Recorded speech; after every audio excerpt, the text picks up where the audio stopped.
देखिए, भारतीय जनता पार्टी हार की वजह से, जैसे ही फर्स्ट फेज का चुनाव हुआ, सेकंड फेज का चुनाव हुआ, तो बौखलाने लगे हार की वजह से। अब देखिए, इन्होंने कोई काम तो जनता में किया नहीं है, वादे पूरे किए नहीं हैं। कल मुख्यमंत्री जी आए थे। अब पूरी बात हो जाती है यार, पूरी बात तो होने नहीं देते हैं। जी सर करिए। तो देखिए, जब जनता इनके खिलाफ हो गई है, भारतीय जनता पार्टी के खिलाफ, तो ये इसी तरीके के बयान देने लगे, इनकी बौखलाहट है।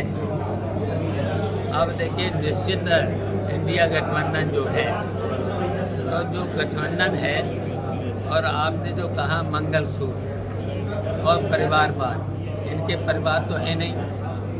मंगलसूत्र के बारे में क्या ये उसका सम्मान करेंगे मंगलसूत्र के, जब अपने घर में ही मंगलसूत्र का सम्मान नहीं कर पाए। और यहाँ तक कि देखिए, मंगलसूत्र का सम्मान तो पूछिए सोनिया गांधी, जिसके देश की खातिर जिसके पति कुर्बान हुए, उनकी सास देश के प्रति उनकी सास कुर्बान हुए, इन्हें पूछे, इनके क्या, इनके तो ना परिवार है, ना मंगलसूत्र का सम्मान करना जानते हैं। और देश विदेश का विकास क्या करें? देश कितने पीछे चला गया है, देश संकट में है इस समय। चाचा जी, जैसे पहले बिट्टन जी शामिल हुए आपकी पार्टी में, अब रचित जी, तो लग रहा है आपको कि बीएसपी का वोट आपकी तरफ खिसक रहा है कुछ? देखिए, समाजवादी पार्टी सभी वर्गों का, व्यापारियों का भी, अब रचित गुप्ता जी, राजीव गुप्ता जी आ गए, यूनियन के नेता भी रहे और हैं नेता, बहुत सीनियर नेता हैं। उनके पुत्र रचित गुप्ता हैं, ये भी चुनाव लड़ चुके हैं, इनके पास जनाधार है। तो समाजवादी पार्टी के प्रत्याशी आदित्य यादव का वोट बढ़ना ही है। तो बीएसपी का वोट कहीं ना कहीं खिसक रहा है। सभी वर्ग, देखिए, दलित वोट भी हमें मिल रहा है, किसान लोग भी, बैकवर्ड भी, सवर्ण भी, और अब ये रचित गुप्ता आ गए तो वैश्य समाज का भी।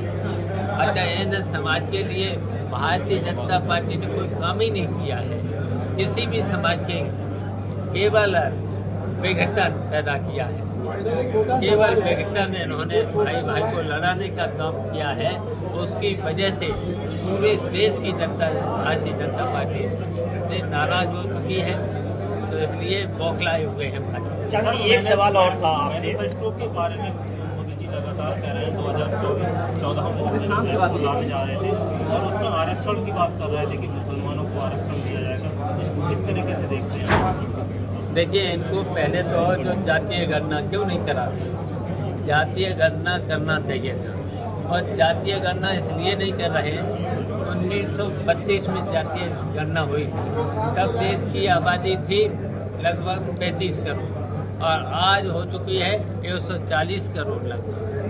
तो इनको जातीय गणना कर नहीं इसलिए नहीं कराते हैं कि इनको आरक्षण भी देना पड़ेगा, केवल आरक्षण नहीं देना चाहते हैं।